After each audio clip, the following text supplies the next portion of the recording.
No one came when my daughter spent the night in the ICU. 3 days later, Mom texted, "Your sister needs $6,200 for her luxury birthday dinner." I smiled, then froze the emergency fund they'd been quietly using. The next morning, the bank manager called. "Welcome to Family Secret Tales. I am glad you are here. My name is Nadia. Before I tell you what I found on that laptop, I need to tell you what the account actually was, because my mother's text assumed a version of it that was never true. 4 years ago, when Iris was 3, she had her first allergic reaction. It was less severe than the ICU incident, but frightening enough that her pediatrician referred us to an allergist, who ran a panel and identified 4 triggers, one of which was severe. The allergist walked me through the EpiPen protocol, the school notification process, the medical ID bracelet recommendation, and the emergency action plan I needed to file with every adult who spent time with Iris. That same week, I opened a savings account. I called it Iris's emergency reserve in my own head, though the bank simply labeled it a personal savings account in my name alone. Over the next 4 years, I deposited money into it every month without exception. $500 in good months, $300 in tight ones. By the time of the ICU, the account had received $31,000 in total contributions from me. The account existed for one reason. If Iris ever had a medical emergency that required expenses I could not cover from my checking account, the money would be there immediately, without delay, without asking anyone for help. My mother knew the account existed. I had told her about it the same month I opened it, during a phone call where she had asked how I was managing everything as a single parent. I told her I was building a medical reserve for Iris. She said that was very responsible of me. She asked if she could be an emergency signer, in case something happened to me and someone needed access for Iris's care. I thought about it. I said yes. I want to be honest about why I said yes. It was not because I trusted my mother with money in any broad sense. It was because the specific fear I was managing was not about money being misused. It was about Iris being somewhere without me, needing something, and an adult not being able to access what she needed. I had built the account for that scenario. A car accident. A medical event that incapacitated me before I could authorize anything. A situation where someone responsible needed to move quickly on Iris's behalf. My mother fit that description at the time, or I believed she did. She lived 20 minutes away. She had keys to my apartment for genuine emergencies. She had picked Iris up from school twice when I was stuck in late meetings. She was present in the practical sense that family members are supposed to be present, and so when she asked to be the emergency signer, I said yes, and I set up the debit card, and I filed her name with the bank, and I moved on. What I did not think about carefully enough was what the access looked like from her side of the arrangement. From my side, it was a dormant safety net. From her side, it was a card in her wallet, attached to an account, that I was regularly depositing money into, and that I never checked closely. I am not saying she planned it. I am saying the access was there, and the money was there, and for 26 months nobody said anything about either of them. The fund was never family money.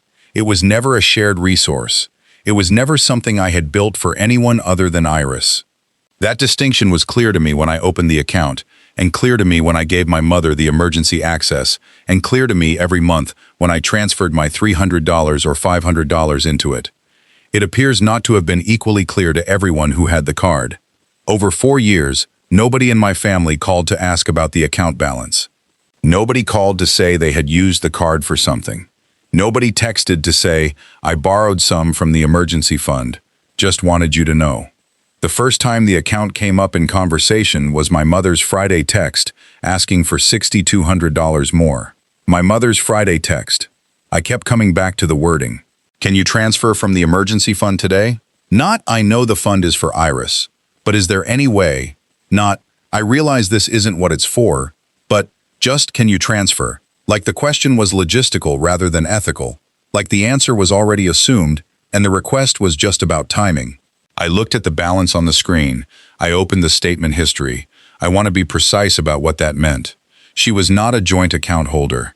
She was not a co-owner. She was an authorized emergency signer with a single debit card linked to the account. Her name did not appear on the account title. She had access because I gave it to her, for Iris, in case of emergency. She had a debit card. That is all she had. Over the next 4 years, I did not look closely at the account. I checked the balance occasionally, saw that it was growing, and moved on. I had set up the contributions as automatic transfers. I trusted that the account was doing what it was supposed to do, which was sit there and wait for Iris to need it. My mother's Friday text was the first time I had thought carefully about that account in months. The request was $6,200 for a birthday dinner deposit. Not a medical expense, not an emergency, a venue deposit for Petra's celebration. I opened my laptop and logged into my online banking portal. I am a bank operations analyst. I have been one for 9 years at a regional bank with 11 branches. What my job involves in practical terms is reviewing transaction patterns, identifying irregularities, flagging activity that does not match expected account behavior, and writing reports that explain what the numbers say in language a compliance officer can act on. I am good at this because I do not look at individual transactions in isolation. I look at patterns. I look at timing, categories, frequency, merchant types, and the gaps between what an account is supposed to do and what it actually does. I have caught payment fraud, internal theft, and elder financial abuse through patterns that individual transactions would never have revealed on their own. I want to be clear about something before I tell you what I found. I did not use any internal bank tools or employee access to review this account. I did not run an internal audit. I logged into my own account through the same online banking portal any customer uses, downloaded 48 months of statements as the account owner, and read them with the training I had spent 9 years developing. My profession did not give me access I should not have had. It gave me the knowledge to understand what I was already entitled to see. I downloaded the statements and opened the first one at 9:14 Friday evening, after Iris was asleep. Let me explain how I read statements, because it matters for what I found. Most people, when they look at a bank statement, scan it the way they scan a grocery receipt. They look at the total. They look for anything obviously wrong. They move on. The individual lines blur into background noise, unless one of them is large enough to flag itself. I do not read that way.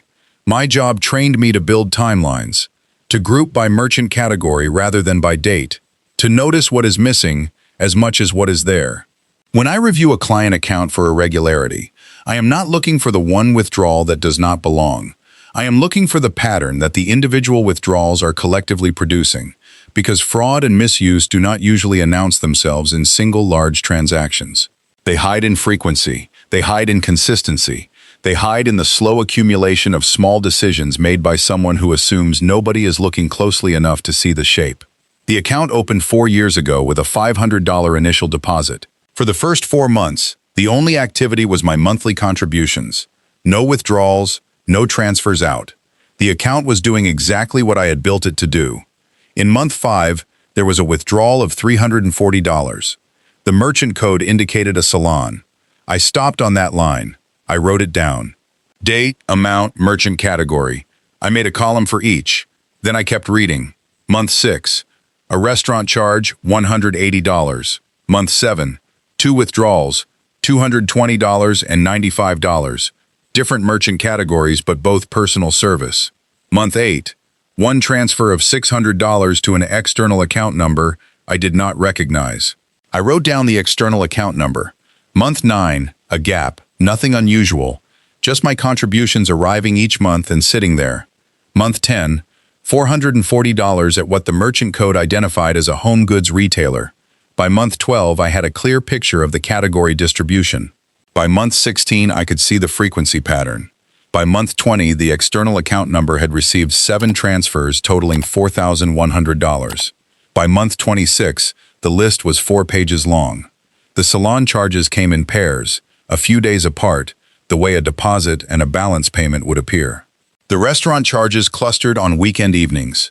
The home goods charges were larger and infrequent, the kind that match a furniture purchase or a room refresh. The external transfers were regular, the shape of supplemented rent. None of these were Iris's medical expenses. None of them matched anything I would have authorized from a fund I had built for my daughter's health emergencies. They were ordinary household and lifestyle expenses, 26 months of ordinary expenses paid from a reserve I had built for the worst possible day. Total withdrawn, $19,400. My total contributions over the same period, $14,800. The account had been draining faster than I was filling it, and I had not known because I had not looked. because I had trusted the arrangement and moved on. I sat at my kitchen table with those 4 pages in front of me for a long time. I want to walk you through what those 4 pages contained, because the total number is not the thing that stopped me. It was the specific entries. The withdrawals were not random. They had a pattern, the kind of pattern my job had taught me to recognize immediately. The restaurant charges clustered on weekend evenings. The salon charges came in pairs, usually a few days apart, the way a deposit and a final payment would. The home goods charges were large and infrequent, the kind that match a room refresh or a furniture piece. The external transfers went to 2 account numbers, one consistently and one occasionally. I wrote down both numbers. None of these were Iris's medical expenses. None of them matched anything I would have authorized from a fund I had built for my daughter's health emergencies. They were ordinary household and lifestyle expenses, dinner, hair appointments, things for someone's home, regular transfers that looked like rent support. I had built this account for an EpiPen, for an ambulance bill, for an overnight hospital stay. What it had paid for instead was someone's lifestyle for 26 months. I found the ICU night entry on page 3. The date matched. I had been at the hospital from 7:23 p.m. until past midnight. I had sat in that waiting room chair for 4 hours. I had signed consent forms. I had watched my daughter breathe through a monitoring lead. At 11:42 p.m. on that same night, while I was in that chair, there was a withdrawal of $4,200 from the account. The merchant code indicated a restaurant reservation deposit. The name of the establishment matched a venue in the city I did not recognize. I searched it. It was a private dining room that rented by the evening for parties and celebrations. Their minimum booking deposit was, according to their website, $4,000. I looked at the timestamp again. 11:42 p.m. At 11:38 p.m., the physician had come out to tell me Iris's oxygen was improving. I had been 4 minutes from going in to see her. At 11:42 p.m., while I was walking toward my daughter's ICU room, $4,200 left the emergency fund I had built for her. I did not move for a while. I was aware of the kitchen sounds around me, the refrigerator running, the faint noise of a neighbor's television through the wall. I was aware that my hands were flat on the table and that the 4 pages were in front of me, and that the running total at the bottom of the last page said $19,400. I looked at the $4,200 line for a long time. Then I looked at the timestamp again. Then I picked up my phone. I did not call my mother. I did not call Petra. I opened my calendar and found the date of Petra's birthday dinner, the 14th, 5 days away. I set the phone down. I thought about what my mother's text had said. "Can you transfer from the emergency fund today?" She had written it like the fund was a shared resource, like the request was reasonable, like the $6,200 was the next logical step after 26 months of $19,400. I picked up the phone again, not to call her, to do 3 things I was going to do before I replied to her text. The first thing I did was call the bank's account services line as the account owner. It was 11:17 p.m. on a Friday. Account Services has a 24-hour line for access and security changes. I had the account number memorized. I verified my identity with the security questions I had set up 4 years ago, the ones only I knew the answers to, and I told the representative I needed to remove an authorized signer from my personal savings account effective immediately. She walked me through the process. It took 11 minutes. Renata Holloway's authorized signer status was removed. The debit card issued under her access was flagged for cancellation. The representative confirmed that the cardholder would receive a declined message on any future attempt to use it. The second thing I did was initiate a transfer of the remaining account balance, $11,600, to a new savings account I opened in the same call. The new account had no authorized signers, no external transfer permissions, and a new account number that bore no connection to the original. The third thing I did was request a formal account review, which is available to any account owner who believes unauthorized or irregular activity has occurred. The representative noted the request, assigned it a reference number, and said a branch manager would contact me within 2 business days to discuss the review. I said thank you. I ended the call. It was 11:31 p.m. I printed the 4-page transaction audit on the printer I kept on my kitchen desk, the one I used for Iris's school forms and medical documentation. I folded the pages in half and set them in my work bag beside my laptop. Then I picked up my phone and replied to my mother's text. I wrote, "I'll be there Saturday. We can talk about it at dinner." She replied within 2 minutes. A single word. Perfect. I put my phone down and went to check on Iris. She was asleep in her room, her new EpiPen in the zippered case on her nightstand, the medical alert bracelet on her dresser, where I had put it after we got home from the hospital. I stood in her doorway for a moment. I had not cried at the hospital. I had not cried on the drive home. I did not cry standing in her doorway that Friday night either. I just stood there and watched her breathe, the same thing I had done in the ICU chair, and then I went back to my room and went to bed. Saturday, I drove to my mother's house at 6:30 p.m. My work bag was on the passenger seat. The printed 4 pages were inside it, folded, tucked against my laptop. I had spent a significant portion of Friday thinking about how the dinner would go. Not because I was uncertain about what I was going to do, but because I had spent 9 years reading situations before they developed, and I wanted to read this one accurately. My mother would expect warmth. She would expect the normal version of me, the one who showed up and helped and did not ask pointed questions. She would bring up the $6,200 at some point during the evening, probably after the main course when the mood was settled, and she would frame it as a small formality, a quick transfer, a contribution to the family celebration. Petra would be there, already in celebration mode, taking the money as given. I thought about Petra specifically. Petra was 32 and had been the center of family attention since we were children, in a way that I had long ago stopped resenting and had simply filed as a fact about how our family worked. My mother did not love Petra more. She simply found Petra easier to focus on, and Petra had learned to expect that focus and to make use of it. They operated as a unit in a way that my mother and I had never quite managed, and I had accommodated that for most of my adult life by being the one who paid for things quietly and did not require much in return. I did not resent Petra for the salon charges or the restaurant bookings or the rent gap transfers. I do not think she thought of herself as stealing from Iris.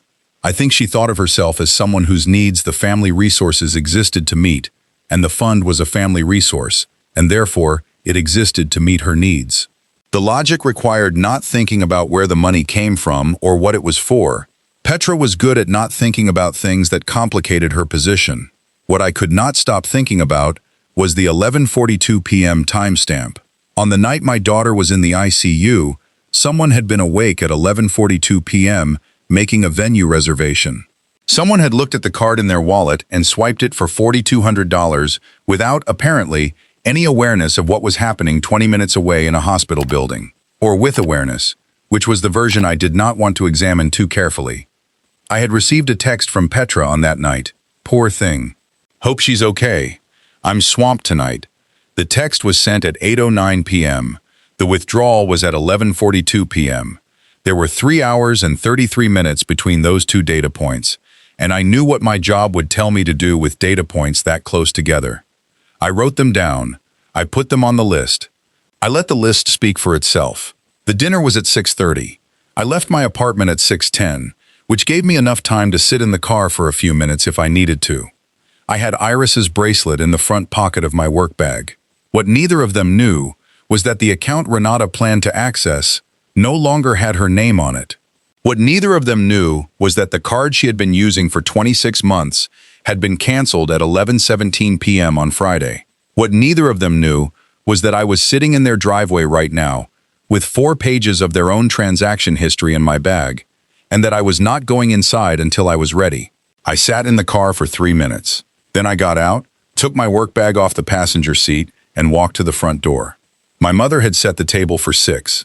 Petra was already there when I arrived, in a new dress, her hair done. Aunt Margot was at the far end, the quiet one, the one who watches before she speaks. Petra's friend Delia was beside her, someone I had met twice before and whose last name I did not know. My mother hugged me at the door. She said I looked tired. I said I had been busy.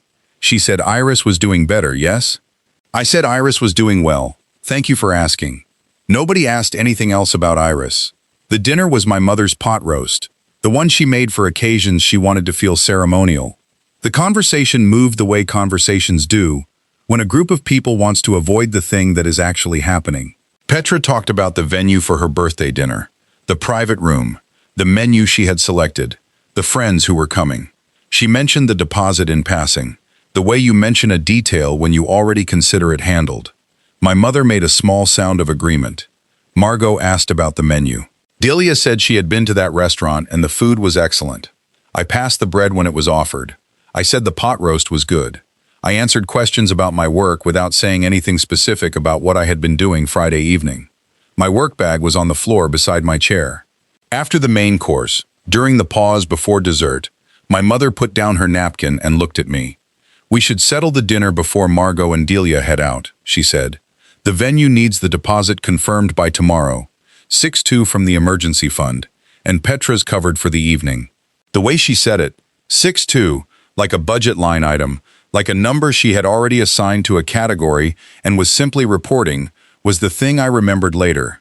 Not a request, a status update. Petra was already reaching for her phone. My mother was opening hers. I reached into my work bag and set the 4 folded pages on the table.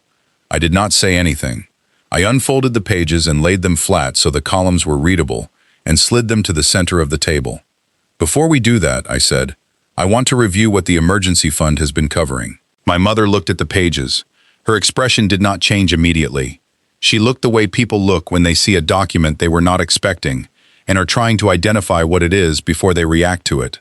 Margot was already leaning slightly forward. Delia had put down her phone.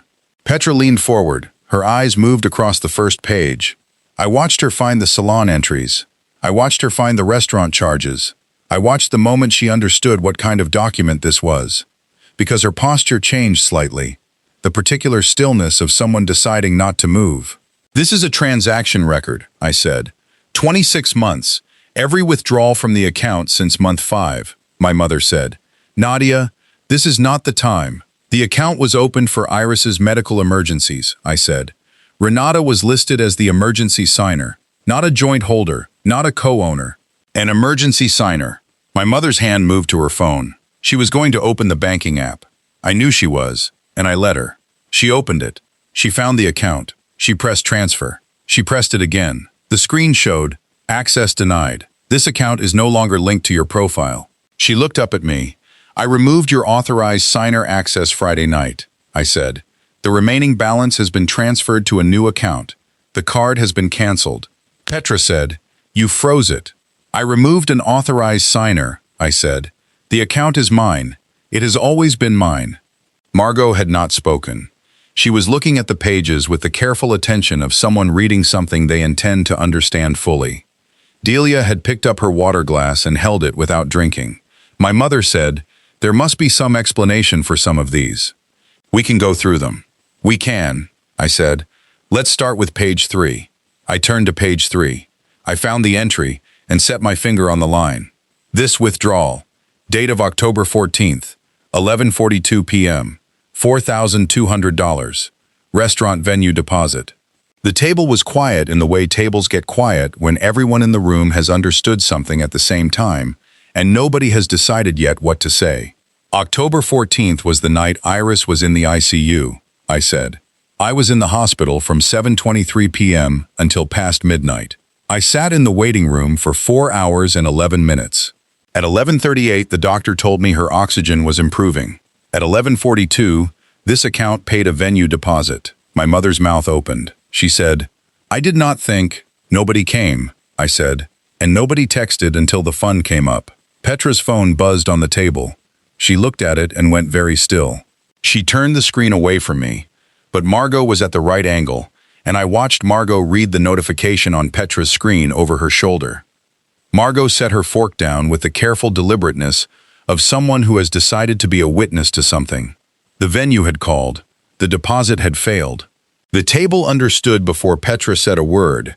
Delia reached for her water glass with the specific care of someone who has decided not to be involved in what is currently happening. My mother said, we can work this out, as a family. I picked up the 4 pages, folded them, and put them back in my bag. Then I reached into the small front pocket and took out Iris's hospital bracelet. It had her name on it, and her date of birth, and her patient number in small black print. I had kept it after she was discharged. I set it on the table in front of my mother. I came to show you the record, I said. I have shown you the record. I picked up my bag. I said goodnight to Margot. I thanked my mother for the pot roast. I walked to the front door. Petra did not say anything. My mother said my name once, the way parents say a child's name when they are out of arguments and reaching for something that used to work. I did not turn around. I picked up the bracelet on my way out. The next morning after Petra's dinner deposit failed, Douglas Fairchild called me at 9:07. He was the branch manager at the location closest to my home, the one handling the account review I had requested Friday night. He was professional and thorough, which I had expected because Douglas handled the accounts I sent him referrals from my own branch, and I knew his style. He confirmed that the authorized signer removal had processed correctly. He confirmed that the balance transfer to the new account was complete and secured. He told me the formal review of the original account's withdrawal history had been initiated and that someone from the review team would contact me within 5 business days with their findings. He asked if I had any concerns about the access removal process. I said no. I said everything had processed the way I expected. He said he was sorry to hear about Iris, that he hoped she was doing well. I said she was home and recovering. He said good, and ended the call with the clean efficiency of someone who understood that I had called a service line at 11 p.m. on a Friday for a reason, and did not need anything explained. I closed the original account that morning.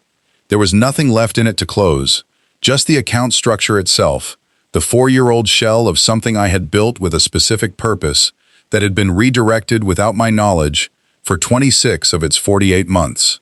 I made the closure call, confirmed the reference number, and sat for a moment at my kitchen table with the phone still in my hand. The account review would determine what happened next in terms of formal action. I had not decided how far I wanted to take it. The authorized signer access had been granted by me voluntarily, which complicated the legal question of what Renata had done with it. What was not complicated was the fact that the access was gone, the funds were protected, and no one in my family could reach what I had built for Iris without going through me first. That was the thing I had actually needed. Not a confrontation, not an explanation. The protected account, in my name only, with a balance that had not been spent on birthday dinners. My mother had not called. Petra had not called. There was a text from Aunt Margot that said simply, "I did not know. I am sorry." I read it twice and did not respond yet. Margot deserved a real response, and I did not have the energy for one before coffee. The account review would take 5 days. I did not know what the findings would produce in terms of formal action, and I had not decided what I wanted to do with them. The authorized signer access had been granted by me voluntarily. The withdrawals had been made by someone who had legal access to make them under the technical structure of the account.